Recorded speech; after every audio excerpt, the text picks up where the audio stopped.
মৃত্যুর কোনো হিসাব নেই। বড় হাসপাতালের ডেথ রেজিস্টার নিয়ে গেছে গোয়েন্দারা ডাইরেক্ট। আপনি কেন আমার মৃত্যুর রেকর্ডটা পর্যন্ত রাখতে দিবেন না বাংলাদেশ? এই কুমড়া পটাশ যখন জাতিকে বলে যে যারা আজকের শহীদ হয়েছে, মৃত্যুবরণ করেছে, এরা প্রত্যেকে হচ্ছে মাদকাসক্ত, এরা প্রত্যেকে হচ্ছে ড্রাঙ্ক, এরা হচ্ছে এই ধরনের এইরকম যখন অসভ্যতা ব্যবহার করে, তখন সেই দেশে মানুষ সুস্থ শরীরে থাকবে এটা আপনি ভাবেন কেন?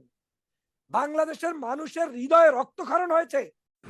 আসসালামু আলাইকুম প্রিয় দর্শক, অবশেষে বেরিয়ে আসলো যে কতজন শিক্ষার্থী আসলে আন্দোলনে মারা গিয়েছে। আপনারা জানেন যে ইন্টারনেট বন্ধ থাকায় কিন্তু সঠিক তথ্য কিন্তু পাওয়া যায়নি, হঠাৎ করেই কিন্তু সঠিক তথ্য পাওয়া যাচ্ছে এবং কতজন শিক্ষার্থী আসলে মৃত্যুবরণ করেছে এই ভিডিওতে বলা হয়েছে। প্রিয় দর্শক, চলুন আমরা সরাসরি ভিডিও স্ক্রিনে চলে যাই এবং সেখানে বিস্তারিত দেখে আসি। মৃত্যুর কোনো হিসাব নেই। বড় হাসপাতালের ডেথ রেজিস্টার নিয়ে গেছে গোয়েন্দারা ডাইরেক্ট। আপনি কেন আমার মৃত্যুর রেকর্ডটা পর্যন্ত রাখতে দিবেন না বাংলাদেশ? এই কুমড়া পটাশ যখন জাতিকে বলে যে যারা আজকের শহীদ হয়েছে, মৃত্যুবরণ করেছে, এরা প্রত্যেকে হচ্ছে মাদকাসক্ত, এরা প্রত্যেকে হচ্ছে ড্রাঙ্ক, এরা হচ্ছে এই ধরনের এইরকম যখন অসভ্যতা ব্যবহার করে, তখন সেই দেশে মানুষ সুস্থ শরীরে থাকবে এটা আপনি ভাবেন কেন? বাংলাদেশের মানুষের হৃদয়ে রক্তক্ষরণ হয়েছে। সাগর ভাই, মানুষ যদি বুক খুলে দেখাতে পারতো, তাহলে আপনি বুকের ভিতর থেকে দেখতেন, প্রত্যেকের ভিতর থেকে মনে হবে যেন আপনার কি বলে মানে আগুনের কুণ্ডুলিপি বের হতে। বাংলাদেশের জনগণ এই রেমিটেন্স যদি বন্ধ করে, শেখ হাসিনার জন্য মিছিল লাগবে না, কিচ্ছু লাগবে না। শুধু 3 মাস আপনার রেমিটেন্স বন্ধ থাকলে শেখ হাসিনা এমনি পাও ধরে ক্ষমা চেয়ে তারপরে ক্ষমতা ছাড়তে বাধ্য হন। ভাই, আমি আপনাকে একটা ছবি দেখাচ্ছি।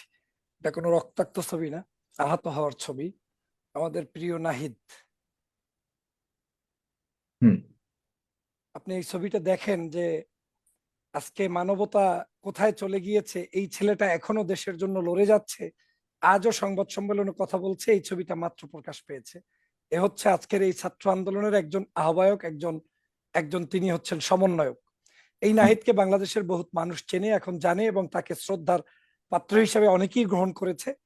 আমি সারা দেশবাসীকে বলবো, এই ছাত্র আন্দোলনরা তারা যতটুকু করেছে ইজ গুড এনাফ। তাদের পক্ষ থেকে এর চেয়ে আর সর্বোচ্চ সার্ভিস আপনাদের জন্য কি দিবে? এখন দেশবাসীকে দেশ বাঁচাতে নামতে হবে।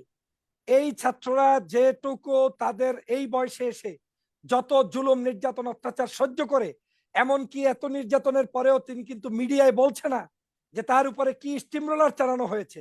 খুব মার্জিত ভাষায় এই ছেলেটা কথা বলে, তারপরেও তিনি কিন্তু লড়ে যাচ্ছেন, এখনো কথা বলছেন, এখনো তিনি বলছেন আমাদের আন্দোলন চলবে, আমাদের অব্যাহত এই জিনিস চলবে, এবং তিনি দেশবাসীর আবেগের প্রতি সম্মান জানিয়ে আজকে কিন্তু স্টেটমেন্ট দিয়েছেন।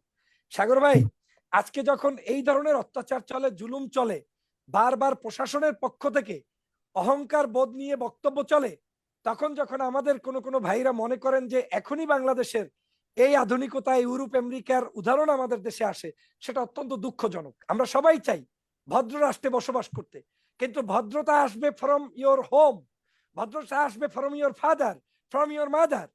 আপনার শেখ হাসিনা যখন ডক্টর মোহাম্মদ ইউনূস, খালেদা জিয়ার মতো মানুষকে টুস করে পদ্মা সেতু থেকে ছেড়ে দেয়, কালচারটা তো এখানেই ধ্বংস হয়ে গিয়েছে। আপনার শেখ হাসিনা যখন সমগ্র বাংলাদেশের জাতিকে রাজাকার বলে গালি দেয়, কালচারটা তো ওখানেই ধ্বংস হয়ে গিয়েছে। আপনার বাংলাদেশের এই যে কি বলে, একটু আগে আমি বললাম কুমড়া পটাশ, এই কুমড়া পটাশ যখন জাতিকে বলে যে যারা আজকের শহীদ হয়েছে, মৃত্যুবরণ করেছে, এরা প্রত্যেকে হচ্ছে মাদকাসক্ত, এরা প্রত্যেকে হচ্ছে ড্রাঙ্ক, এরা হচ্ছে এই ধরনের এইরকম যখন অসভ্যতা ব্যবহার করে, তখন সেই দেশে মানুষ সুস্থ শরীরে থাকবে এটা আপনি ভাবেন কেন? বাংলাদেশের মানুষের হৃদয়ে রক্তক্ষরণ হয়েছে।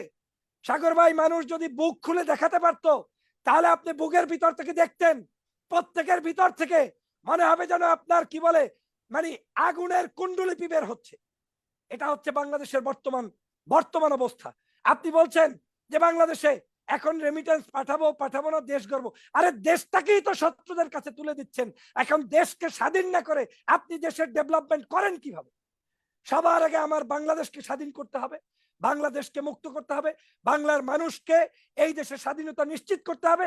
তারপরে আপনি 100 পদ্মা ব্রিজ করেন, কোনো আপত্তি নাই। কিন্তু যেই দেশের মানুষ সেই দেশ হিসেবে নিজেকে পরিচয় দিতে পারবে না, সেই দেশে আপনি গাড়ি ঘোড়া তাল তলোয়ার করে আপনি লাভটা কি করবেন? কি দেখাবেন? কি শিখাবেন?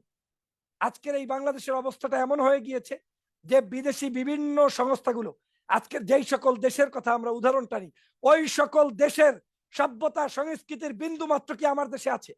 এই শেখ হাসিনাই কয়েকদিন আগে বলেছিল কি, ওই যে ভারতের বর্ডার নিয়ে যখন কথা হয়েছে তখন বলেছিল ইউরোপিয়ান দেশগুলো একটার সাথে আর একটা কানেক্টেড, কোনো প্রবলেম হয় না, অতএব ট্রেন লাইন আসলে সমস্যা কি? ভালো কথা, ইউরোপিয়ান কোন আন্দোলনে ছাত্রদের উপরে আপনার মতো এরকম রাতের অন্ধকারে, গভীর অন্ধকারে লাইট লিভিয়ে ইন্টারনেট বন্ধ করে কাউকে কোনোদিন হত্যা করেছে? এইরকম নৃশংস এটা কোনোদিন কেউ দেখাতে পারবেন? পারবেন না। হয়েছে, প্রত্যেকটা দেশেই ভালো মন্দ মিক্স থাকতে পারে, ছোটখাটো আন্দোলন হতে পারে, কিন্তু এইরকম পৈশাচিক আন্দোলন পৃথিবীর ইতিহাসে খুব কম মানুষই করে, এবং পৃথিবীর ইতিহাসে খুব কম মানুষই এই সার্টিফিকেট থাকতে পারে, পাইতে পারে। তার মধ্যে একজন হচ্ছে শেখ হাসিনা। আজকে দেখেন বাংলাদেশের অবস্থাটা এমন হয়েছে যে আমাদের শিক্ষার্থীরা নয়, প্রবাসীরা কেন আজকে রেমিটেন্স দেবে না? দেবে না তার অন্যতম কারণ, আমি রেমিটেন্স দিচ্ছি কিন্তু আমার মা মারা গিয়েছে, আমার ভাই মারা গিয়েছে। সাগর ভাই, আপনাকে বলতে চাই, 18 কোটি মানুষের মধ্যে আমি জানি না on average per day minimum 50 জন 100 জন মানুষ তো নর্মাল মৃত্যুবরণ করার কথা, বয়স হওয়ার কারণে, অসুস্থতার কারণে, যে কোনো কারণে। তাহলে বাংলাদেশের প্রায় প্রতিটি পরিবারের জায়গা থেকে 1 কোটির উপরে মানুষ এখন বিদেশে থাকে। 18 কোটি মানুষের মধ্যে থেকে যদি 1 কোটির উপরে বিদেশে থাকে, তাহলে আপনি একটু চিন্তা করে দেখেন যে বাংলাদেশের এই মুহূর্তে প্রত্যেক ঘরে ঘরে না হলেও একটা দুইটা ঘর পরে পরে একজন করে বিদেশি আছে। সেই বিদেশি জানে না তার বাবা মারা গিয়েছে, সেই বিদেশি জানে না তার মা মারা গিয়েছে, সেই বিদেশি জানে না অসুস্থ হয়েছে, কবর দিয়েছে না কি দিয়েছে। তারপরেও আপনি দাবি করবেন ওই বিদেশি টাকা ইনকাম করে আপনার ওই টাকা দিয়ে বুলেট কিনবেন, আর আরাফাতের বক্তব্য অনুযায়ী আরো 50 বছর বুলেট করার মতো, গুলি করার মতো নাকি তাদের কাছে আমানত আছে, তাদের ব্যাংকে এগুলো জমা আছে, আর ওই বুলেট কেনার টাকা আমার প্রবাসীরা দেবেন। আপনি ভাবলেন কি করে?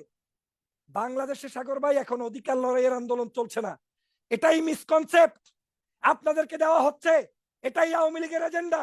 তারা জাতিকে এটাই বুঝাতে চায় আমরা উন্নয়ন করতে এসেছি, সহযোগিতা করো, যা আছে লুটে পুটে খাবো। এটা কোনো কথা নয়, কথা হচ্ছে সরকারের কথা হলো যে আন্দোলনকারীদের যে ডিমান্ড সেটা তো পূরণ হয়ে গেছে, এখন আন্দোলনকারীরা চলে যাবে।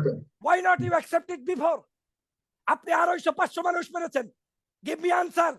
আপনি সাগর ভাই যদি এক ভিডিওটি দেখেছেন এবং বুঝতে পেরেছেন যে আসলে কতজন শিক্ষার্থী এই আন্দোলনে আহত, নিহত এবং অসুস্থ হয়ে হসপিটালে রয়েছে এবং কতজন শিক্ষার্থী মারা গিয়েছেন, এখানে কিন্তু কিছু তথ্য তুলে ধরা হয়েছে। প্রিয় দর্শক, আপনারা জানেন যে গত কিছুদিন হলে কিন্তু ইন্টারনেট বন্ধ রয়েছে, যার কারণে কিন্তু মানুষ আসলে বুঝতে পারছে না, বা সামাজিক যোগাযোগ মাধ্যম ফেসবুক, ইউটিউব সহ আরও যত সোশ্যাল মিডিয়া রয়েছে সবগুলো সোশ্যাল মিডিয়া কিন্তু বন্ধ, যার কারণে মানুষ আসলে জানতে পারছে না যে কী ঘটছে কয়েকদিনে এবং কতজন শিক্ষার্থী মারা গেলেন।